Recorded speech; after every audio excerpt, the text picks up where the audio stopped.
just arrived in Japan. Yes, first time namin sa Japan. And dito kami sa Osaka Airport, Kansai Airport. Osaka. The food haven. Food haven, yes, that's what we're saying. Finding our way to our to our hotel. Hotel ba kayo? Yeah, to our hotel. Okay, nakapag-exchange na kami ng pera.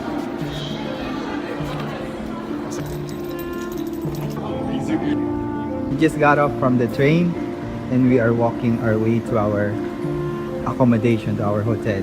So 5 minutes walk to our hotel. We walked for a few minutes and nakarating na kami sa hotel namin.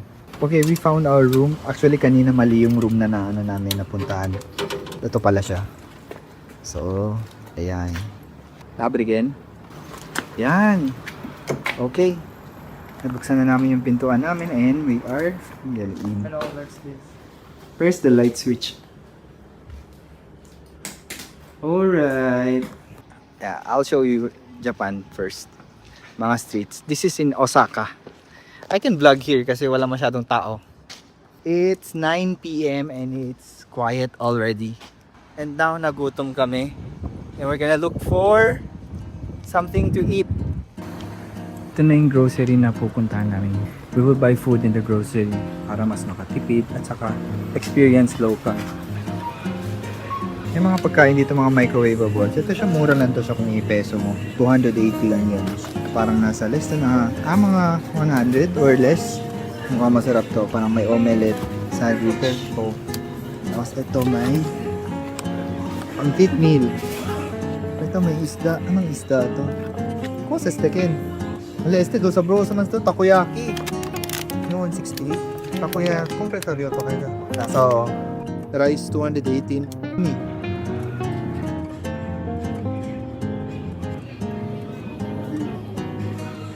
Meron silang mga bottled coffee. Yeah. Grocery lang, buti na lang may microwave sa apartment, sa hotel namin. So, we can just eat and cook. Okay, good morning. It's 9:30 a.m. here in Osaka, Japan. We're ready to go out now. Punta kami sa Kyoto, I think. Pero mag-breakfast muna kami. Yung isang kasama ko andun pa sa loob. Ito yung room namin. Ito. Nasa labas lang talaga siya ng daanan. Ang init actually. It's summer. Medyo mahapdi sa skin. Punta kami ngayon sa Kyoto. And we're going to, first trip namin is yung Thousand Torii Gates. I'm stuck in a prison of doubt. In this torsion,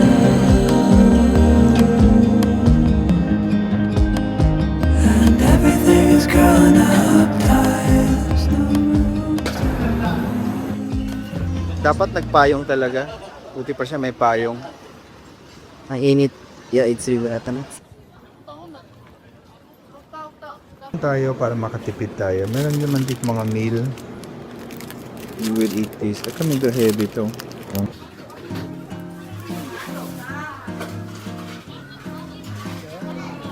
Okay, I think this is the first Torii Gate. And I don't know kung Torii Gate ba yan. Okay, we're getting in. Okay, we're having our coffee and may kasama akong Koreano. Sabi da. Ano to, politiko? This is a very touristy area. Daming tao. And medyo pricey yung mga binibenta dito. So kung nagtitipid kayo mag-travel, pwede naman dito. Kasi mayroong mga convenience store like 7-Eleven, Lawson. Saan namin itong binili yung coffee. Temple dito or monument or shrine. Okay, so we're gonna get in now. Yep, medyo maraming tao.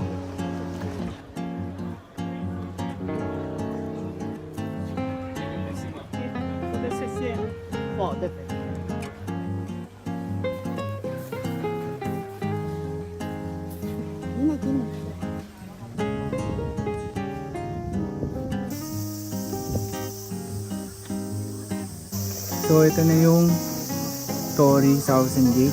So we're gonna get closer. Unfortunately, ang daming tao. Oh yeah.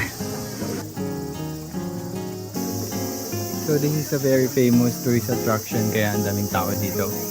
Finally, we are here. This is what we came here for.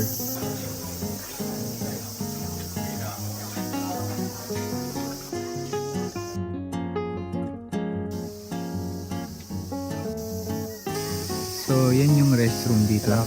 Bale, ito pala siyang Thousand Gates. It's like a hiking trail. So, mag-hike ka papunta doon. Maraming mga ganito. So, ito medyo nasa malayo-layong part ng trail na kami. Kumukunti na yung tao. The more you go further, mas konti na yung tao. River dito. So, it's really a nice place to visit.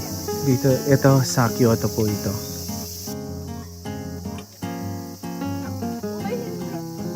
Medyo malayo-layo nang nalakad namin. Kumukunti na yung tao. But fun. It's summer and sobrang init. Hagad na. Hagad. So I hope okay lang ginagawa ko. Nag-video ako.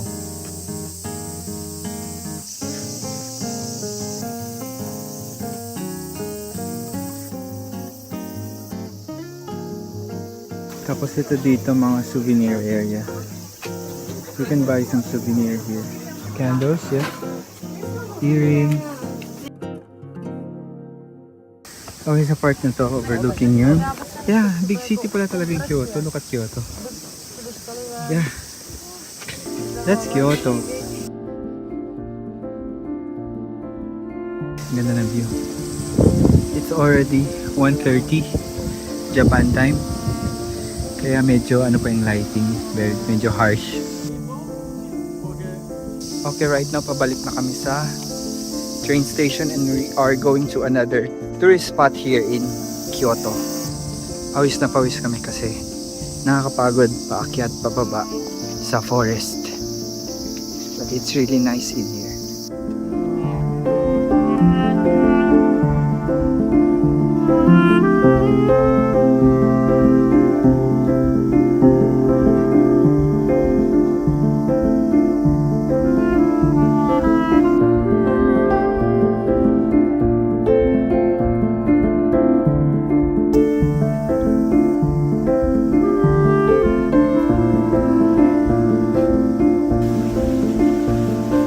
We are done with our trip here sa Thousand Gates. Palabas na kami ngayon. We're going to a train station. Ito na yung pinaka-tourist area talaga dito. Yung mga souvenir, mga bed. Yan, mga meat. Medyo pricey dito. Pero meron namang mura sa Lawson or mga convenience.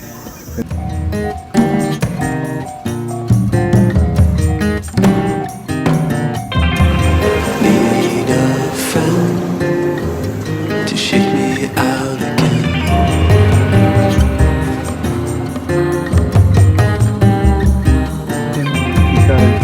Need a friend to shake me out again. Right now we are in downtown Kyoto. We're waiting for our bus going to a bamboo forest.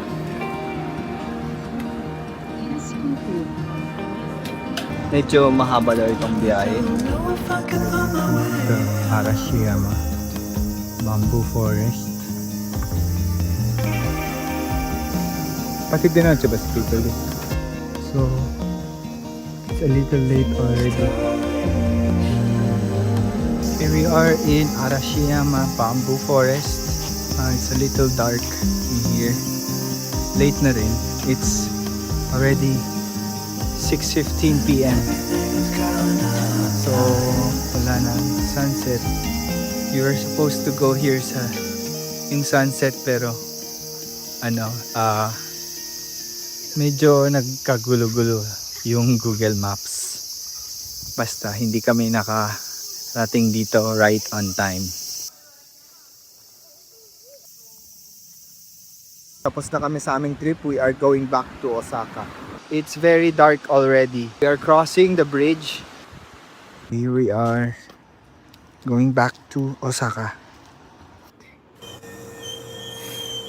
Good morning. It's our third day here in Osaka. Now we are getting ready So we're not gonna go out yet. Weather forecast, the rain will stop at 11 a.m. So we're just gonna stay here in our room first and wait for the rain to stop.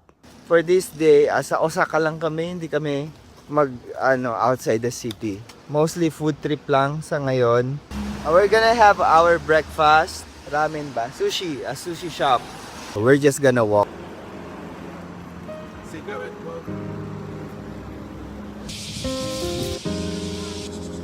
Ito yung destination namin. Actually, namin to kasi pinipilahan talaga siya. As you can see, medyo may pila na.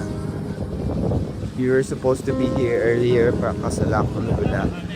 So we had to wait for the rain to stop.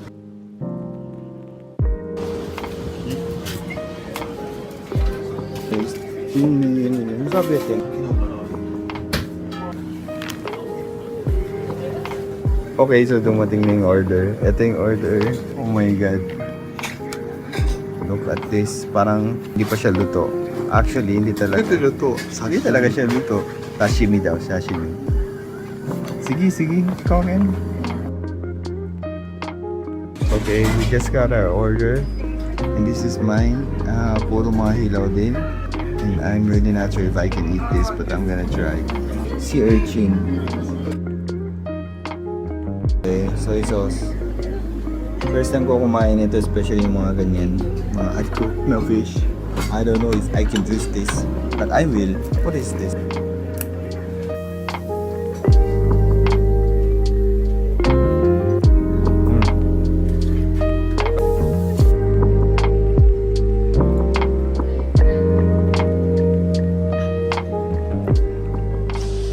Yeah, tapos na kami kumain. We have a mixed feeling.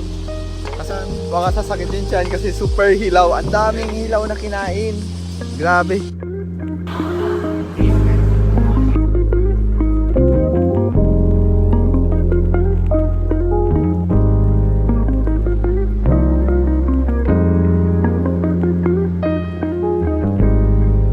Ito na yung castle kaso hindi talaga makita dito sa angle na to.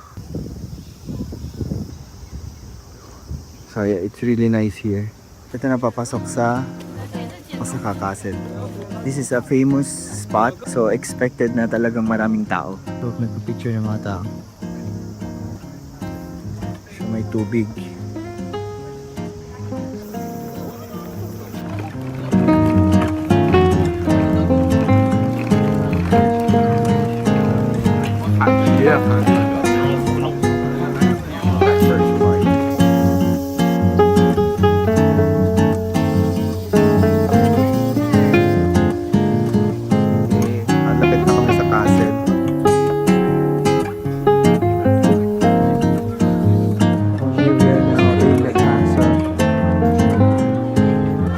Okay, so this is the inside of the museum. Ito ditong part na to. Pwede na siya mag-camera. Yung sa ibang part may mga actual remnants, mga artifacts, mga bawal i-video or i-picture.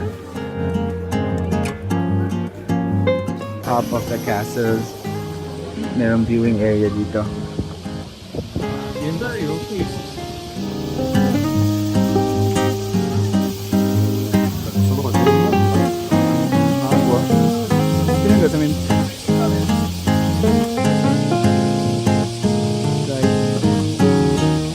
Really big city, pero when you go into the street, parang goes down kasi konti lang yung tao.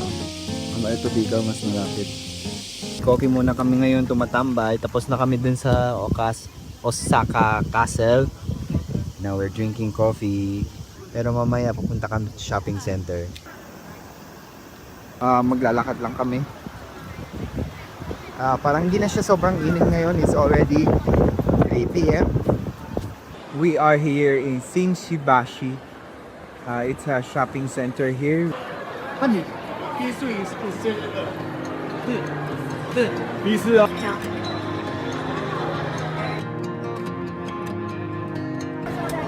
Reaching out, I'm reaching. Water is rising over me. Water is rising. It's coming. Reaching out, I'm reaching. Anyway, ang ganda dito. Dito po to sa may yung Running Man na sobrang sikat, pinupunta ng mga tao. And there's so many people here in different parts of the world. But I like this view better than the Running Man.